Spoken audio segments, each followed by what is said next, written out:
మనం భగవంతుడి అనుగ్రహం కోసం ఎన్నో దీపాలు వెలిగిస్తూ ఉంటాం. అయితే పరమేశ్వరుడి దగ్గర వెలిగించే నారికేళ దీపం అద్భుతమైన ప్రయోజనాలను కలిగింపజేస్తుంది.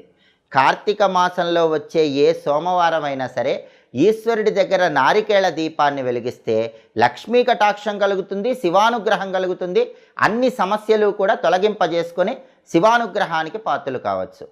కార్తీక మాసంలో వచ్చే సోమవారం వీలు కాని పక్షంలో ఏ నెలలోనైనా సరే సోమవారం పూట సాయంకాలం ప్రదోష సమయంలో ఈశ్వరుడి దగ్గర నారికేళ దీపాన్ని వెలిగిస్తే ఆ గృహంలో శివుడు ఆనంద తాండవం చేసి అష్టైశ్వర్యాలు భోగభాగ్యాలను కలిగింపజేస్తాడు.